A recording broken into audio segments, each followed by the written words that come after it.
we're using Diagspeed to do this E350, so we want to pull up our Diagspeed manual. It still has a lot of good information. That's what we want to know, where the fuse we're hooking into. So this is a great tool, man. Diagspeed Pro, turn it on. We got a car to start. We're done here.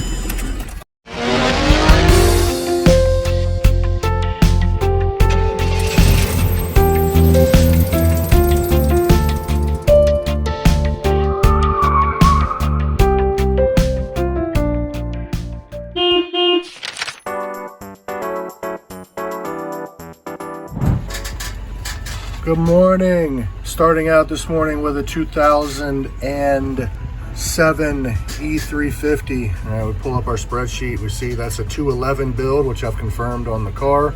This is going to be an in-the-car fuse method with Diagspeed. All right, our Diagspeed.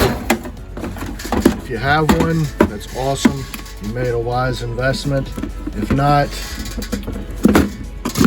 is expensive for some reason. It's just about the same size and looks of any other programmer, but you're going to be well into $3,000, $4,000.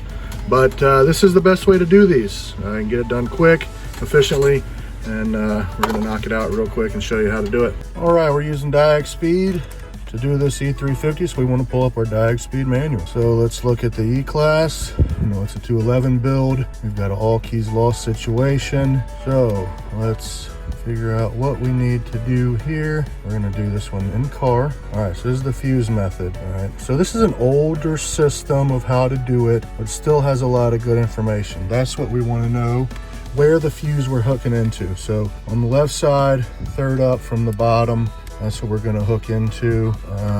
This one doesn't look like 2000 newer in car. Okay, fuse. Okay, we do have to get into the steering, into the ESL connector. So we're going to pull the kick panel. We're going to open that up. We're going to pull that. It's on the left side of the steering column. And we're going to tap into pin 1. We do all that, and we're going to start the process on the computer. All right, so I've got my kick plate out of the way. When you look up in here, that's going to be the connector I'm looking for. It's connected to the side of the steering column, just a little bit higher up in there. We're going to go into pin 1. You can kind of see from here, there is no pin on the right side of that one.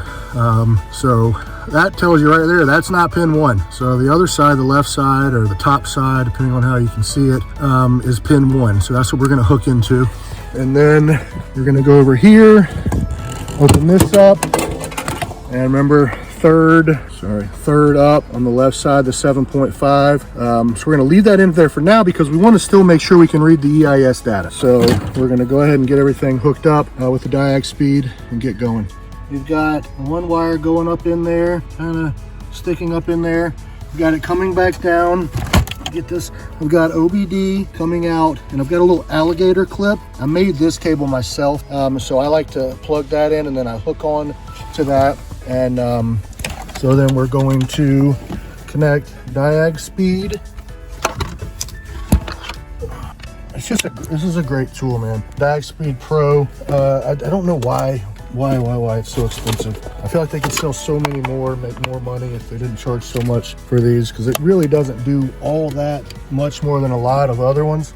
It's just a really good one. So we got Diagspeed hooked up, and I'm going to get the computer going. All right, we've got Diagspeed up. If you do a lot of Benzes, you'll see this looks like every other Benz.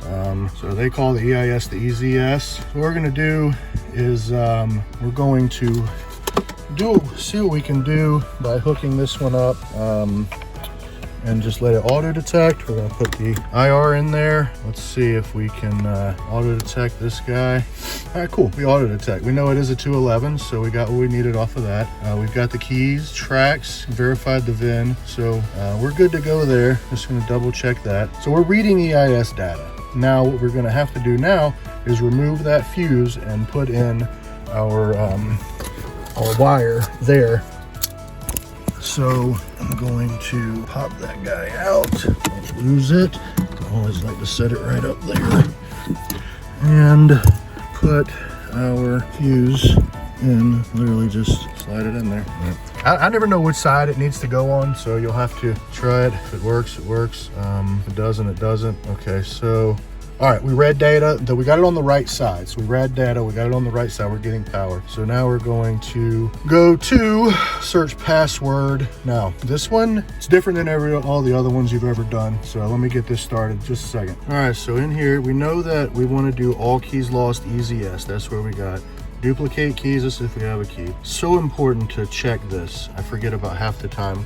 We're not on a W164, we're on a 211. So we'll get that first 211 right there. And now we're going to do all keys lost, easy yes. We got the easy yes key in there, or the key in the easy yes. We're going to hit okay. Now this up here is gonna jump, hopefully. A lot of not respond to it, so that's okay. So read EIS, we've already done that before. We know that that's easy to do on this. So the 0, that's the one we're gonna count up on. So that this one's gonna take a good 10 minutes or so, 15 minutes, sometimes a little more depending on your internet. But now you just wait and see what happens. I'll come back when we get closer to the count, to the end of the count. Okay, we got 100%. Forgot to, I missed this part, but what happens like on normal, it comes up with the file to save. I saved it into our file with the VIN number right there, 7 Bravo 078221. And now the next step would be password recovery number 1, step 1. So we're just going to click on that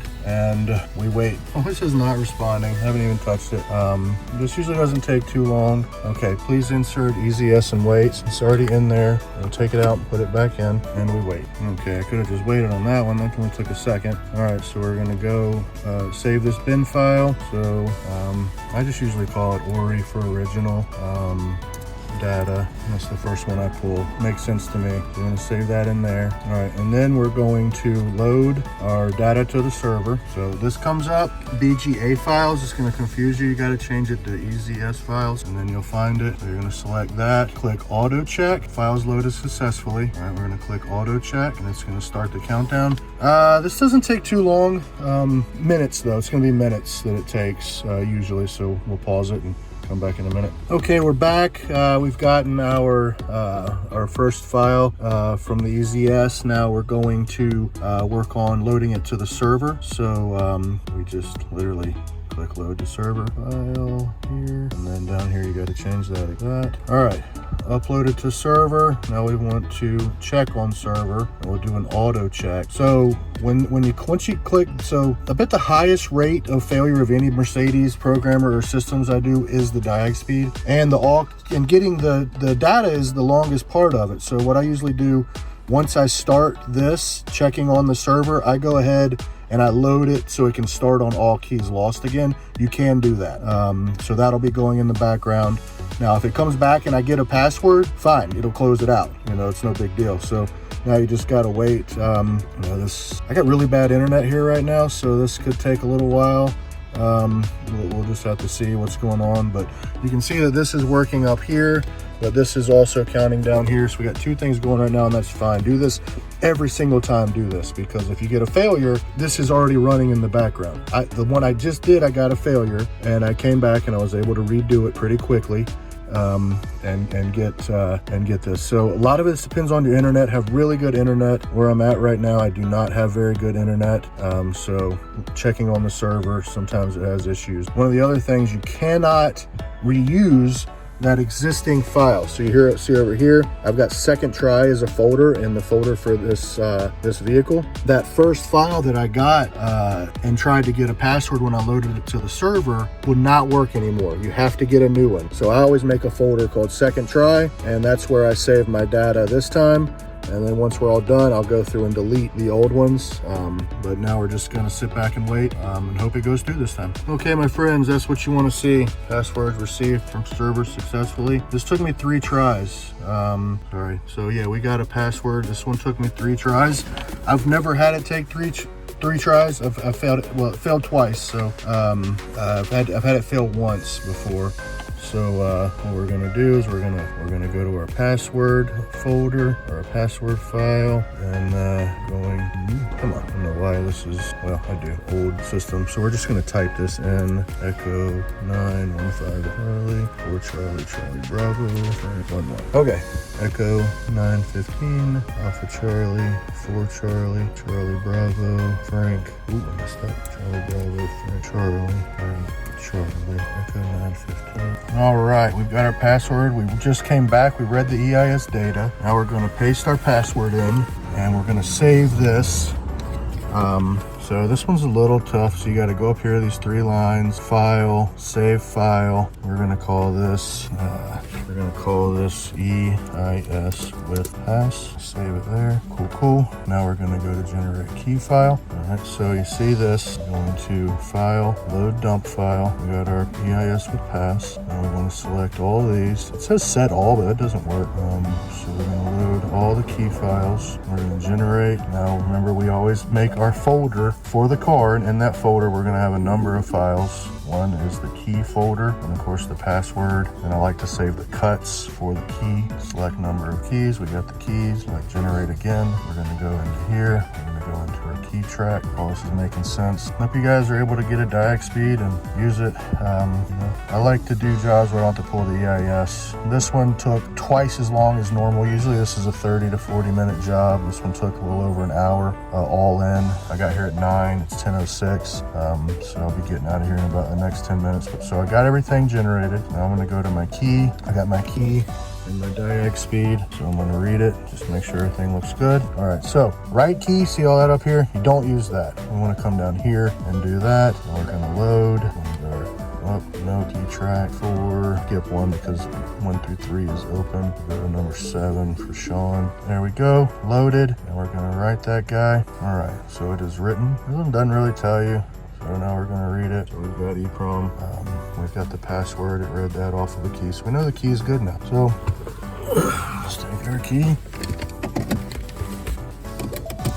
and start the car. Okay, guys, one thing don't forget, put your fuse back in, pull your cable out, and reinstall your ESL connection. Key in, out, key in. Turn it on. We got a car to start.